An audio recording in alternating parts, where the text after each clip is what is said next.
ఇప్పుడు మనం తేలకంటిగూడెంలో మోహన్ రెడ్డి గారి వ్యవసాయ క్షేత్రంలో ఉన్నాము.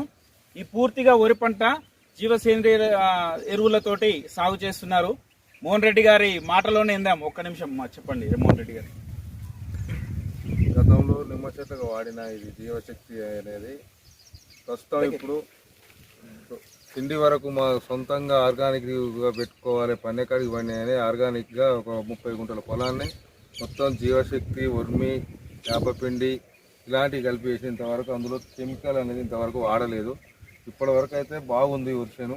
సరే కోత రేపు వచ్చేసరికి దీనికి దానికి డిఫరెన్స్ ఏమైనా ఉంటే నెక్స్ట్ సారి కూడా మొత్తం ప్లాన్ చేయాలనే ఆలోచన ఉంది. ప్లాన్ చేసి ఈ వడ్లను కూడా ఆర్గానిక్ తోటి పండించామని మన కస్టమర్లకు కూడా చెప్పి ఇవ్వడానికి ఒక్క గింత కూడా కెమికల్ లేకుండా చేయాలనే ఆలోచనతోటి ఇది ఒక్కటి మనకు మంచి రిజల్ట్ అనిపిస్తుంది. కొద్ది గొప్ప తక్కువ వచ్చినా పర్వాలేదు, మంచి రిజల్ట్ అనిపిస్తే నెక్స్ట్ సారి ఉన్న 10 ఎకరాలు కూడా ఇదే చేయాలనే ఆలోచనలో ప్రస్తుతం 30 గుంటలు పెట్టిన దాని ఆలోచన విధంగా నెక్స్ట్ ఆప్షన్ తీసుకుంటాం. ఓకే, ధన్యవాదాలు రెడ్డి గారు. నమస్తే.